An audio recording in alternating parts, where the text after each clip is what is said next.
Hi, it's Nikki again. I guess I finally found the perfect time of day to do this. It's very bright behind me, but at least you can see me while I'm talking. Yesterday, I had a guest over for dinner, and as it usually is when I have someone over for dinner, it's a challenge because most times, 9 out of 10, I'd say, they're carnivores and I'm not.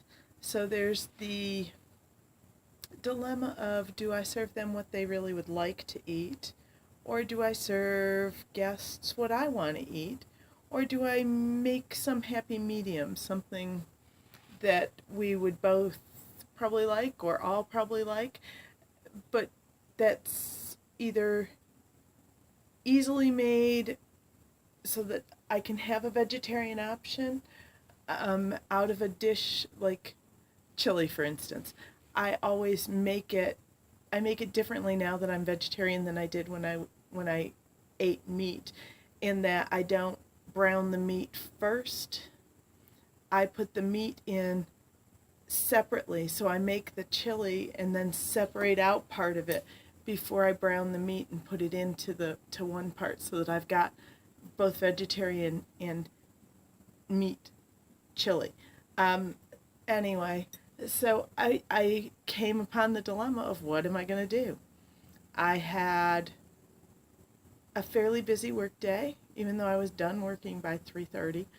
I didn't have time to go to the grocery store, so I had to look at what I had in the house.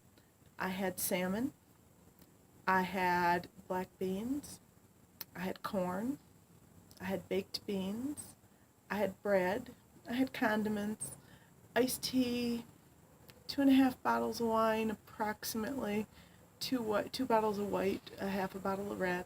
Um, what was I going to do? What was I going to make for dinner? So I decided, it's summer, it's hot. If I had a grill, I would have probably cooked outside. I didn't, because I don't. That I was going to make black bean burgers. And I really wasn't quite sure how that was going to go over. Now, number one, I got so flustered making them, because he was kind of watching me as I was making them, that I forgot to get the cilantro from my herb garden on my windowsill, and I forgot to put in the crushed red pepper, so they weren't as spicy as they normally are. They didn't have quite the kick that they normally do, but I'm okay with that because I like spicy mustard, which is what I put on a burger. It doesn't really matter if it's black bean or you know, chickpea or what. Generally speaking, if I'm having a burger, it's got spicy mustard on it.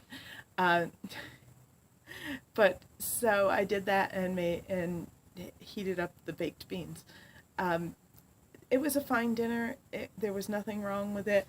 It's just that I always sit and wonder, do people that invite me to dinner stop and think, well, what the hell am I going to feed her? She doesn't eat meat. Or do they just figure, I'm a vegetarian, if they have a meat entree, I can just not eat the entree, but I can eat all the sides? Because it doesn't work that way if you're a vegetarian, because generally speaking, those sides aren't meat. So when you have a carnivore over, you've got this, what the heck am I feeding these people? I'm thinking about having a party in the next few weeks, kind of a neighborhood gathering. I'm going to talk with Louis, who lives downstairs a little bit, and see when he's going to be around. And thinking that the two of us should invite the neighbors in to get to know us a little.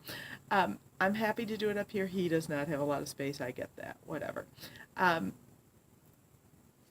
But I think about things like that. And my general party thing is wine, beer, hummus, crackers, vegetables, some other dips with fruit, and maybe, depending on what time of day, a salad of some sort. That's not what a lot of people think of as party food. I could also do some dessert items. I'm going to be making some gluten-free brownies. God help me, I hope I don't screw it up. From a mix for a client's event in the next 10 days. So I'm going to be working on baking, working on a menu for a party here, and trying to figure out just what I do when I invite over a carnivore for dinner. What's the best thing to serve? I'll have to figure it out. Generally, it's pasta for me. I didn't have pasta in the house last night, though, so that wasn't what happened. But in the summer, it's a zucchini, a yellow summer squash, half an onion, some cloves of garlic, pasta, some tomatoes. You cook the pasta, you saute the rest all together with some either coconut or olive oil. You throw in some herbs, basil, oregano, toss the pasta in with the stuff you sauteed after you drain it, and then toss in some beans. And that's good. I should have made that last night. I didn't. Next person I invite over.